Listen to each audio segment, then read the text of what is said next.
Good morning, sunshine. Good morning, Curdy. Welcome to August 15th, 2023. Good morning, sunshine news.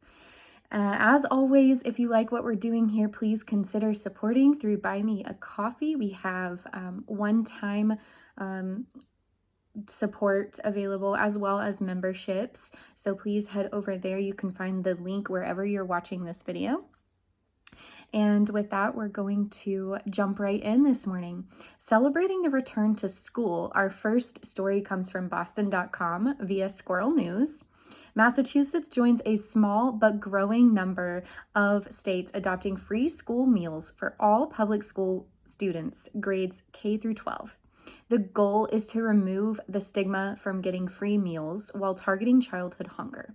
The meals program will save families about $1,200 per student per year. Other states with established optional or mandatory universal school meal programs include California, Colorado, New Mexico, and Vermont. Our second story today comes from Good Good Good. An entrepreneur in Mexico makes bricks out of sargassum, an invasive species of seaweed that can cause respiratory issues when rotting on land, and it costs millions to clean up. Omar Vasquez Sanchez and his team collect about 40 metric tons of sargassum. They grind it into a powder, mix it with dirt repurposed from construction sites, and add water to shape it into a brick that is construction ready, and they are using this to build homes. He says that these sarga blocks can withstand hurricane force winds and weather and are recyclable and reusable.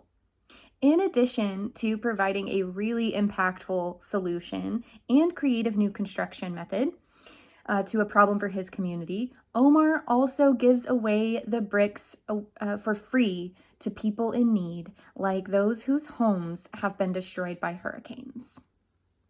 It's interesting. This morning I was actually getting ready and I thought, we haven't had a story come out of Mexico in a while. And bam, here's one this morning. And finally, thanks to, this is also coming from Good Good Good. And this one's from my daughter. Thanks to conservation efforts, experts say shark populations off U.S. coasts are rebounding after decades of decline.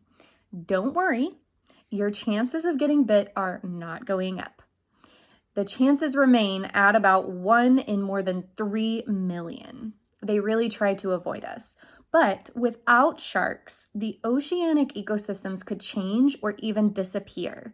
By keeping their environments stable and resilient, sharks can help slow climate change and dampen the effects of extreme weather events such as heat waves and hurricanes.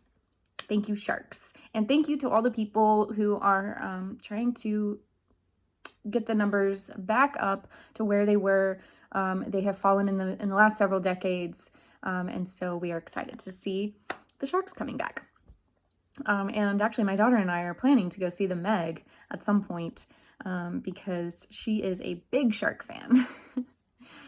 And finally, our quote today was really inspiring. I chose this quote because there's been a lot of talk about faith in my circles in the last week or so. And last night I was privileged enough to be invited to a harvest meeting that my friend D. Grant Smith is hosting every week for his growth farming members. And we talked about the kingdom within quite a bit last night. And so this quote really spoke to me today. Ralph Waldo Emerson said, "What lies behind you and what lies in front of you pales in comparison to what lies inside of you."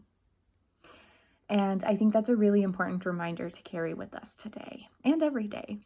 It's all in here. And I know that gets cliche, but it's true.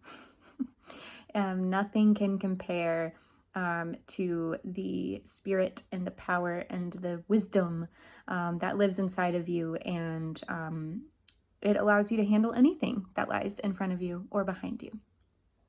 That's your Good Morning Sunshine news for today. As always, we're going to take a few breaths just to connect to the body, kind of settle everything down so that we can move into our day with more clarity. As always, I'm going to suggest that if you're able, that you close your eyes just to deepen the intention of the practice, and make sure you're in a comfortable spot, as comfortable as you're able to. And I also like to suggest that as we're breathing in love and as we're exhaling gratitude, that you think of specific things that bring these emotions in for you. For love, it could be your child, it could be a spouse, a best friend, a person that or a pet that allows you to like feel those feelings of love. And then as you're exhaling, think of something that you're grateful for, so that you can connect to that gratitude. It will make this a more powerful practice for you, I promise. All right, so we're going to take our first inhale now. We're going to breathe slightly deeper than we'd normally breathe, but don't force anything. And as we exhale, really exhale all the way out. So first inhale of love. And exhale gratitude. Really putting that out into the world. Very good. Inhale love.